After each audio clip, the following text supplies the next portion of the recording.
At ito po ay ating aaralin kung ano po ang maaring mangyari kapag kinuha ang mga banal, mga kapatid, sa mundong ito. Kaya purihin ang Diyos sa pagbukas ng usaping ito, mga kapatid. At alam kong kalooban niyang aralin natin ito upang tayo ay lalong maihanda sa magandang niyang plano para sa atin, mga kapatid. Kaya ang Diyos po ay mayroong magandang plano para sa atin. At hindi niya ipahintulot na tayo po ay maisadlak doon sa kapahamakan na kung saan ay wala pong pag-asa. Kaya nga ayon sa Biblia, tayo ay ang tinutukoy na asin sa mundong ito. According to Matthew chapter 5 verse 13, sabi niya, "You are the salt of the earth." Tayo ang asin sa mundong ito.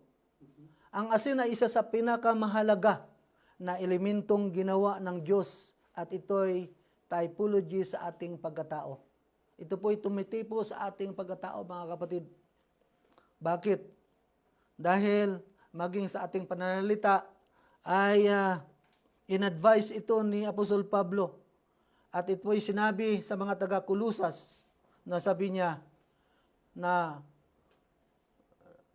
maging ang ating pananalita, sabi niya, ay magkalasang asin, mga kapatid. Ang inyong pananalita naway laging may biyaya.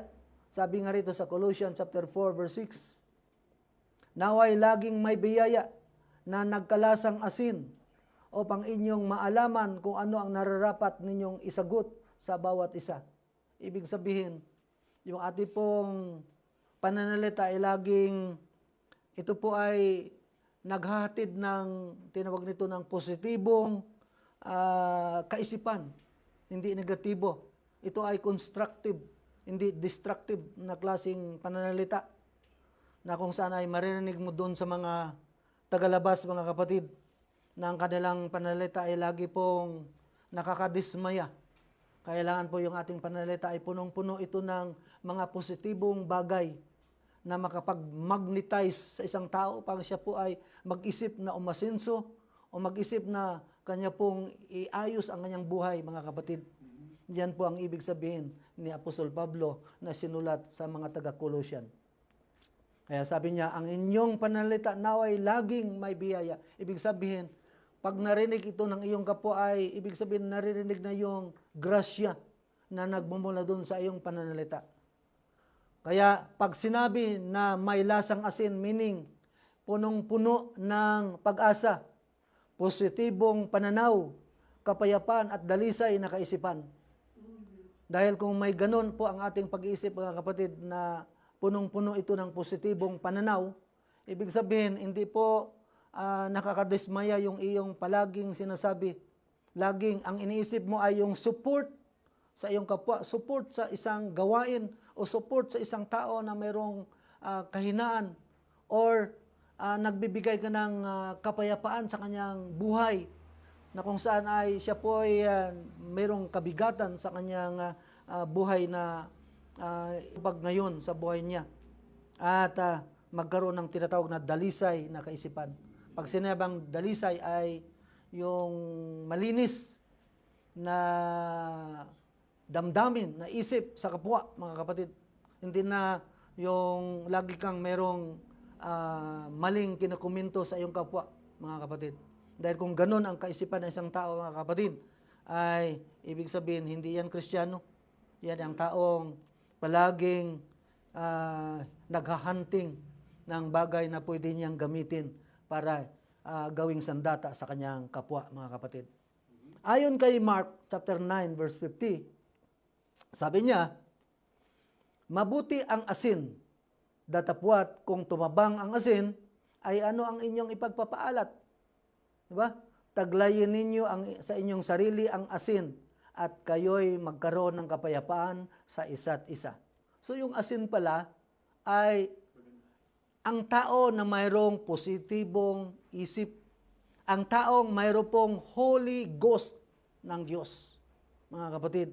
Kaya sabi niya, once na tumabang ang asin, ibig sabihin, kung wala sa kanya yung Holy Ghost na yan, ay ano po yung gagawin ng taong iyan? ibig sabihin, itatapon dun sa impyerno. Dahil wala na siyang kabuluhan. Kaya sabi rito, advice nga ni Mark, taglayan ninyo sa inyong sarili ang asin. Ibig sabihin, yun yung sinasabing positibong kaisipan. Yan po yung pananaw na mayroong dalang kapayapaan.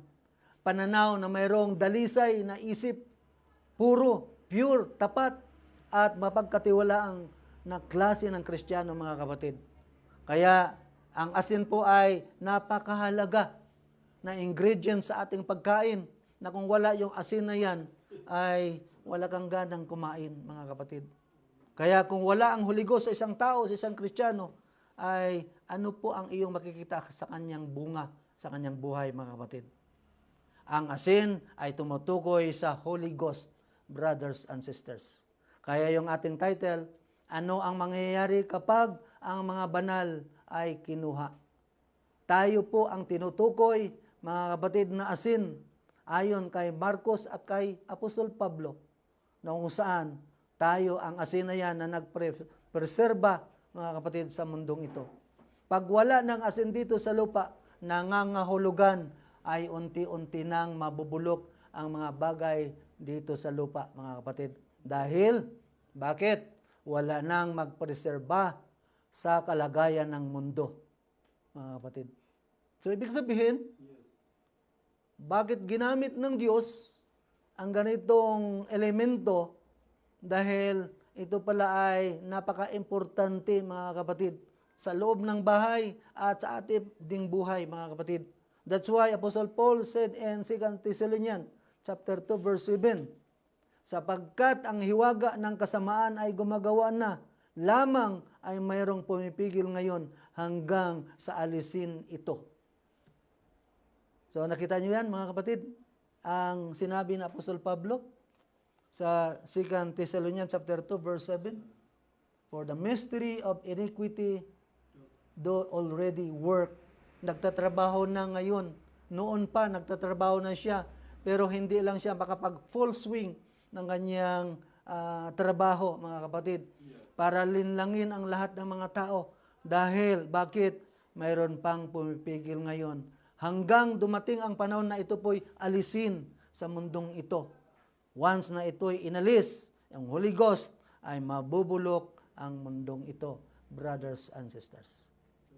So, maliwanag na ang sinabi ni Marcos, ang sinabi ni Apostol Pablo, ay tumutukoy po sa tinatawag na asin, na tayo ang asin, na siyang pumipigil upang hindi maikalat ni Satanas ang kanyang kasamaan, upang hindi niya ma-pervert ang lahat ng mga tao sa mundong ito. Kaya pinipigilan siya ng isang preserba sa kalagayan ng mundo, mga kapatid.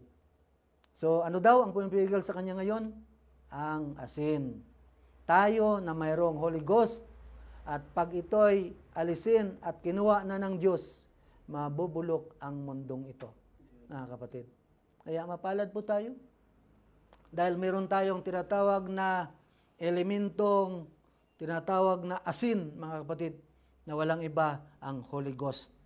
Kaya yung Holy Ghost na yun, ang siyang pinaka-importante na kung saan ay nanahan sa atin, nag-indwell sa atin, kaya mayroon tayong tamang understanding at revelation patungkol sa Diyos, mga kapatid. Tulad din sa Sodoma at Gomora, di ba? Nang pinaulanan ng Diyos ang Sodoma at Gomora ng apoy at asupre, ay hindi niya muna ito pinabagsak ang apoy at asupre hanggang hindi nakalabas ang pamilya ni Lot doon sa Sodoma at Gomora. Bakit? Dahil importante si Lot at ang kanyang pamilya. Kaya nakipagdealing na doon si Abraham kung mayroong 10, ay ituloy mo ba bang susunugin? Sabi niya, hindi, kung meron. Pababa ng babae kung may 5 o may 2 o 3 o 2, sa pamilya ni Lot, yun na lang. Kaya ang plano ng Diyos, umalis na lang kayo dyan para sunugin ko na lang yung Sodoma at Gomora. Di ba, mga kapatid? Yan po yung nangyari. Napaka-importante ang anak ng Diyos para sa Diyos, mga kapatid. Dahil alam niya na Yung mga anak niya, ang siya lamang ang nagkaroon ng tinatawag na kaisipan na magpuri at magpasalamat sa Diyos.